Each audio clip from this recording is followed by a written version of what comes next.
আপনারা জানেন গত কয়েকদিন ধরে সামাজিক যোগাযোগ মাধ্যম এবং স্থানীয়ভাবে ব্রাহ্মণবাড়ি আখাউড়া খড়মপুর মাজার সংলগ্ন এলাকায় একটি রেন্টি বা কড়ই গাছ নিয়ে ব্যাপক চাঞ্চল্যকর সৃষ্টি হয়েছিল। মূলত কিছুদিন আগের একটি কালবৈশাখী ঝড়ে গাছটি গোড়াসহ উপড়ে মাটিতে পড়ে যায়, কিন্তু অলৌকিকভাবে গত সপ্তাহে গাছটি আবার নিজে নিজেই সোজা হয়ে দাঁড়িয়ে যায়। বিজ্ঞান ও উদ্ভিদদের মতে এটি একটি স্বাভাবিক প্রাকৃতিক ঘটনা।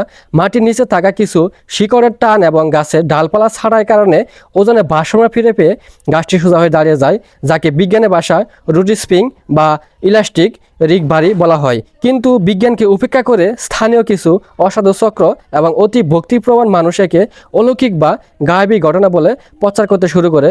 কুসংস্কার ও মাজার তৈরির চেষ্টা ঘটনাস্থলে গিয়ে দেখা যায় গাছটিকে ঘিরে রাতারাতি লাল কাপড় বেঁধে দেওয়া হয়। শুরু হয় মোমবাতি ও আকরবাতি জ্বালানো। দূর দূরান্ত থেকে মানুষ এসে মানত করা ও টাকা পয়সা দেওয়া শুরু করে। এমনকি গাছটিকে কেন্দ্র করে একটি স্থানীয় মাজার বা আস্তানা তৈরি পায়তারা করছিল একটি মহল। এই অন্ধবিশ্বাস এবং কুসংস্কার যেন বড় কোনো বিশৃঙ্খলা সৃষ্টি করতে না পারে, সেজন্য গতকাল শুক্রবার দুপুরে মাঠে নামে আখাউড়া উপজেলা প্রশাসন।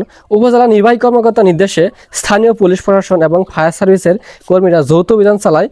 প্রায় কয়েক ঘন্টা চেষ্টার পর বিতর্কিত সেই গাছটিকে গোড়া থেকে কেটে অপসারণ করা হয়। উপজেলা প্রশাসনের পক্ষ থেকে জানানো হয়েছে, ধর্মকে পুঁজি করে কোনো ধরনের কুসংস্কার বা অপপ্রচার বরদাস্ত করা হবে না। এলাকার পরিস্থিতি এখন সম্পূর্ণ শান্ত এবং নিয়ন্ত্রণ রয়েছে।